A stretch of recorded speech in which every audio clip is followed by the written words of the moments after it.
Bəzi hallarda insanlar kredit, borc götürərək öz yaxınlarının yas mərasimini keçirirlər. Çox vaxt isə imkanlı şəxslər təmtəraqlı yas məclisləri keçirtməyə üstünlük verir. Bəs ehsan verilməsi yas mərasimlərindən yığışdırıla bilərmi?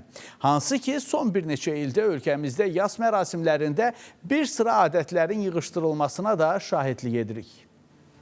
3 gün bu yemək yemək, ümumiyyətlə oturub orada yemək yemək qəbul edilməzdi dini mənbələrə əsasən. Bakı sakini Qulam Quliyevin bibisi rəhmətə gedib. Dəfində iştirak etməli idi, amma etmir. Çünki yas mərasimində iştirak edəcək qonaqlara xidmət göstərmək üçün mərasim zalı axtarışındadır. Özlərində menyular var. Standart menyu var. O standart menyuya əsasən.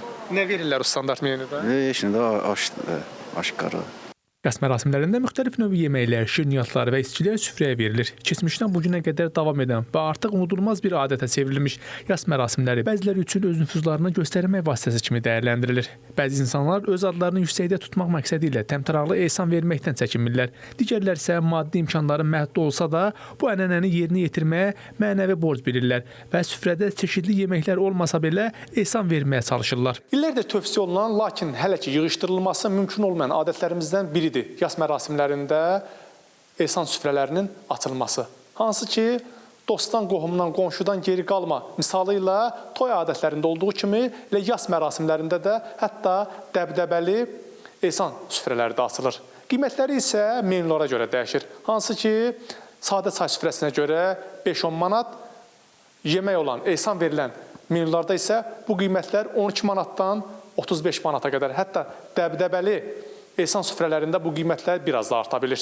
Son bir neçə ildə Naxçıvanın bir neçə rayonu da daxil olmaqla artıq ölkəmizdə 3 rayonda yas mərasimləri ehsanla deyil, sadə çay süfrəsi ilə keçirilməyə qərar verilib. Millət vəkili Ceyhun Məmmədov deyir ki, israfçılıqla keçirilən dəfn mərasimləri ciddi problemlərə çevrilib. Bəzən insanlar borc götürürlər, bəzən kredit götürürlər və bəzən də buna ehsan adını qoyurlar. Yəni ehsan bu formada olmalı deyil.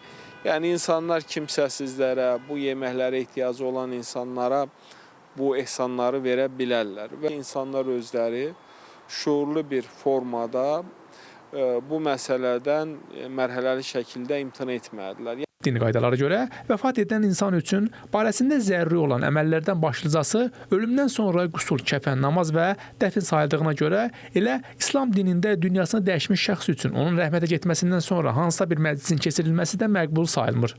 Sadəcə biz əgər araşdırsaq, baxsaq görərik ki, Həzrət Peyğəmbərin yaxınlarından vəfat edir və o necə davranır. Buyurur ki, 3 gün rəhmətə gedən evində yemək yemək ümumiyyətlə bəyənilmir. Xoşa gəlməz bir hissdir.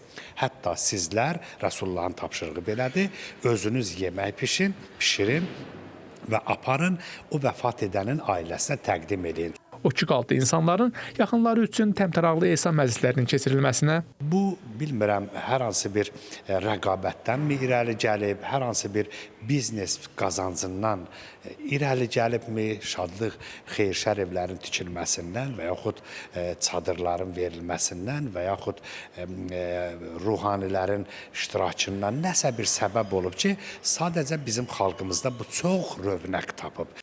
Qeyd edək ki, yas mərasimlərində ehsan verilməsinə qoyulmuş qadağa artıq bir neçə qonşu ölkələrdə də həyata keçirilir. Rəşad Vəkiloğlu, Əfqan Bayramov, Space xəbər.